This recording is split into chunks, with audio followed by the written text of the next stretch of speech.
to me, if we're going to talk about targeted sanctions, which is the next step, sectoral sanctions, sanctions against the energy sector, I would argue that's the time to demand a single price.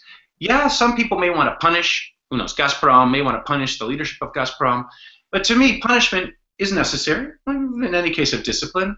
But let's go one step further and do something constructive. Use the leverage that Europe has over Russia to demand that single price for natural gas. This round of negotiations between Ukraine and Russia on the price of natural gas are part of a hybrid war that Russia is conducting against Ukraine that involves covert military operations, information warfare, meaning deception, covert invasion, and based on my own visit to Ukraine 2 weeks ago, very clearly an insurgency that was stimulated by Russian special forces, which is what special forces do the world over, and now is being supplied and financed and supported by Moscow.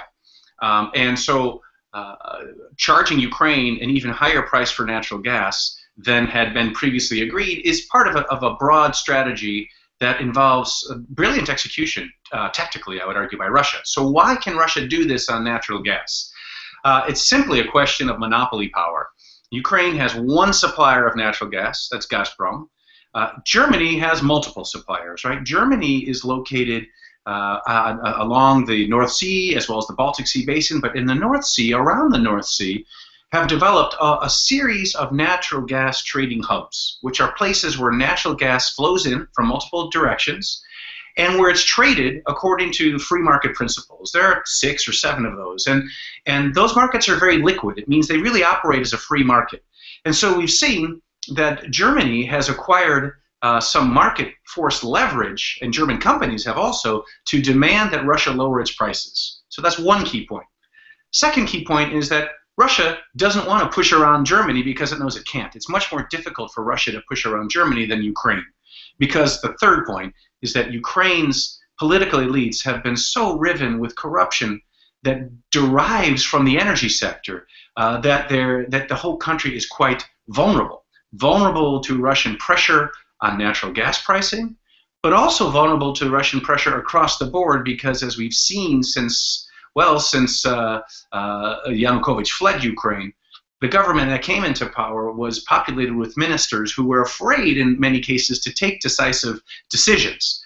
And that reflects a long-term situation in Ukraine in which many of the top leaders, many of the top politicians, regardless of whether it was before or after the Orange Revolution or whether it was Yanukovych or others, made fortunes. And some became oligarchs based on the ability to buy Russian natural gas cheaply and sell it at a high price thanks to the non-transparency of the Ukrainian natural gas system. So everybody's to blame in this.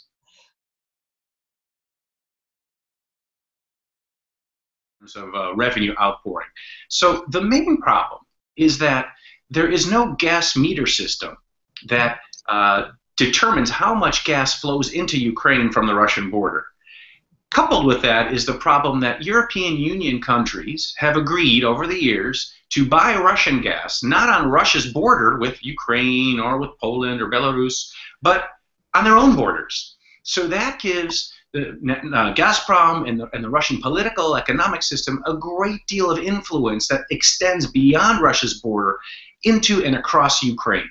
And those two factors, not knowing how much gas ever flows into Ukraine, and then the ability of the Russian political and economic, and I would even argue criminal system, to penetrate Ukraine's energy sector and extend its influence to other European borders, has to be changed. So how do you do that? Well, obviously the first thing you do is ensure or press Ukraine to install the gas metering system at its border with Russia.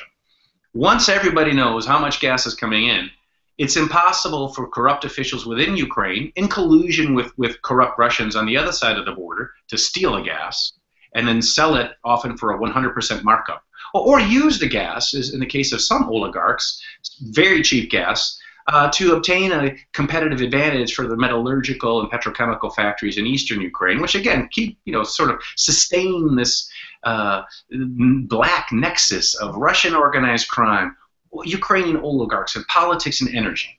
So install the meters, know how much gas is coming in, and then number two, you monitor that gas through Ukraine's gas transit system, which means the European Union needs to come in and co-invest and obtain either operational control or at least oversight of the pipeline system, again, to make sure Ukrainian officials in collusion with Russian colleagues in the Russian energy sector can manipulate the gas flows.